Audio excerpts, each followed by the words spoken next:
Welcome to the fourth section on carbohydrates, and this section is covering the dietary guidelines. Total carbohydrates are 45 to 65% of the diet. Remember, that's of total calorie intake, with the low being about 45%, a little less than half, and the high being 65%.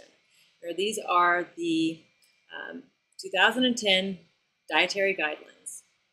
The fiber recommendation is about 25 grams per day, and that's for women, with 38 grams per day, and that's for men.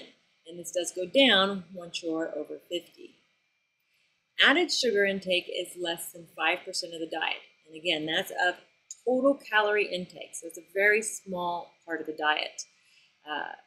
What you'll see in your book is not going to be the recommendation I want you to go by. We're going by the American Heart Association definition. So less than 5% of your diet means about 6 to 9 teaspoons per day.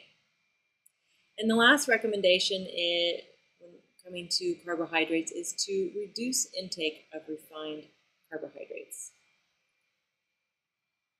So I'll start with fiber. Let's just take a closer look at what it looks like to obtain an adequate amount of fiber to reach your daily value. Now, as we go down through these sources, you'll see a mix of both refined and whole foods, starting with oatmeal. Now, if you have whole oats, these are slightly processed. They're just rolled and pressed and steamed. They retain most of their nutrient value, luckily. And 1 cup will give you about 4 grams of dietary fiber. You'll notice that the nuts will also give some fiber. There's a banana, soup, bread. This is one of our refined carbohydrates. So even the whole wheat, though, it does give us a good source. Remember that a good source is 2.5 to 4.9 grams per serving, and something that is considered high in fiber is greater than 5 grams per serving. So always per serving. If we look to broccoli, for example, we have a half a cup at 1.18. A serving of vegetables is 1 cup. So this actually gets us a little bit closer to broccoli being considered a good source of fiber. And the same thing with rice in the opposite direction. This is 1 cup of rice when a serving is a half a cup. So that means that the rice, a half a cup, is actually going to be less and not actually be considered a good source of fiber. Brown rice just happens to be one grain that's a little bit lower than fiber than some of the other grains. But look at the apple. 1 medium apple is going to be over 4 grams. Now, if we take a look at the pork, you'll notice that there's 0 grams of fiber. There's no fiber in animal food at all. And also, there is very little carbohydrate, if any. Now, remember, animals do store carbohydrate as glycogen, just as we do. And that glycogen is actually broken down into lactic acid as soon as the animal is slaughtered. So none of that glycogen is left for consumption. Remember, dietary fiber for us is not absorbed. We don't absorb that fiber. And for animals, it's the same way. So you're not going to obtain any of the fiber, for that matter, any carbohydrates when you're eating animal products. So you see, most of this is whole food, but you'll notice that there is a consistent amount of either fruits or vegetables or grains in here to get an adequate amount. And I do want to point out that, some of your whole vegetables and fruits are giving you as much, if not more, than the grains. So it's not as if you have to reach for whole grain breads in order to get an adequate amount of fiber. There are 2 main types of fiber: soluble and insoluble fiber.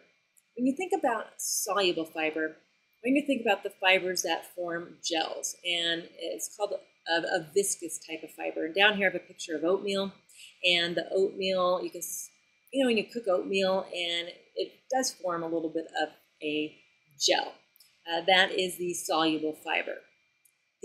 Another example is a pectin, which occurs in apples or is used as a food additive. And you'll notice if you pick up a jelly or a jam that pectin is added, because pectin is a soluble fiber and it forms a gel. So it helps products form gels. I'm not recommending you eat jelly, but just as an example. A non-viscous or an insoluble fiber, meaning it's not soluble in water. An example is a brown rice.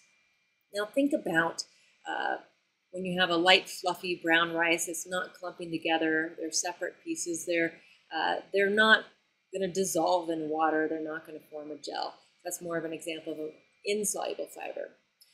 Another example is celery. Think about the celery stalks, and if you were to peel a string of celery off, how firm that is. That's an example of an insoluble fiber. So insoluble fibers are a little bit more structural, soluble, a little bit more jelly-like. And how they actually act in the body are based on their structure, essentially. And before I get into that, I do want to point out that most foods are not entirely soluble or insoluble. They're just higher in one type of fiber or another.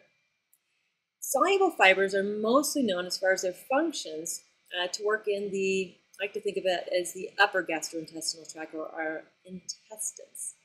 Soluble fibers slow the absorption of glucose. And actually, they work with insoluble fiber, and I'll get to this, and I'll get to that next. But they slow the absorption of glucose. So remember, we don't want big glucose spikes in our bloodstream. So having a very steady state of glucose going into the bloodstream is very good. It also lowers cholesterol, and the way soluble fiber does this is by binding to bile in the intestines. We'll get into bile next week, but bile is mainly used to assist in the digestion and absorption of fats. So when it's released, it helps with fat digestion and absorption. It's made from cholesterol. So if fiber traps this bile that's not used, or after it's done its function, and it is excreted in the feces, then there is less cholesterol in the system. That means the body has to make more cholesterol. We'll talk about this next week, but when the body has to make more cholesterol, it also tries to draw other cholesterol from the bloodstream. And essentially that helps to lower cholesterol. We'll talk about that, the impact of that later. The soluble fiber also helps to slow the transit of food in the intestines. That also helps with satiety and a feeling of fullness, and hold moisture in the stools. So all of these functions help decrease the risk of diabetes, slowing the absorption of glucose, and heart disease. So that's the cholesterol, but also slowing the absorption of glucose, and we'll get into that later. The insoluble fiber really increases fecal weight. It increases the bulk. Remember, it's more of that structural support for the plant, and that helps speeding the transit of the colon. It also lends to satiety. So that's going to decrease the risk of colon cancer, diverticulitis, appendicitis.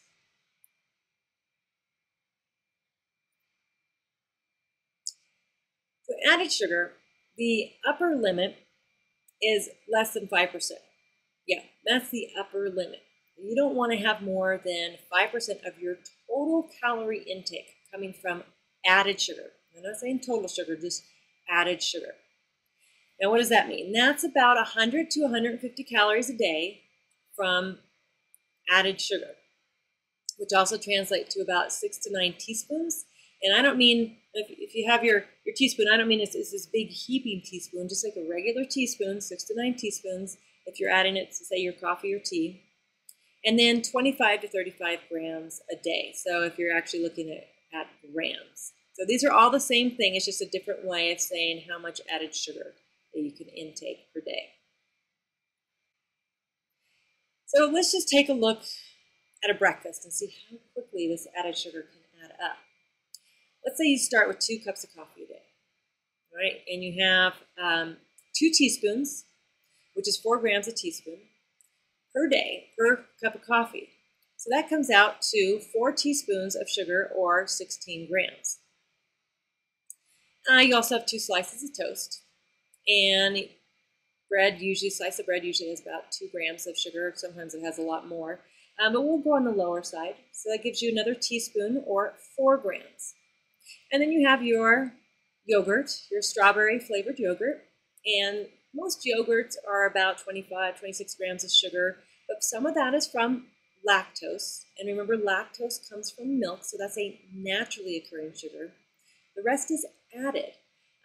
There's usually very little fruit actually added to the flavored yogurts. You're generally getting about 15 grams or so of added sugar. So what does that give you? It gives you about 35 grams of sugar for breakfast. Now remember, 25 to 35 grams a day. 25 is for someone who is eating about 2,000 calories. They generally say women should have about 25 grams of sugar per day at the upper limit. 35 to 38 grams for men. So at breakfast, you have exceeded your upper limit for added sugar a day.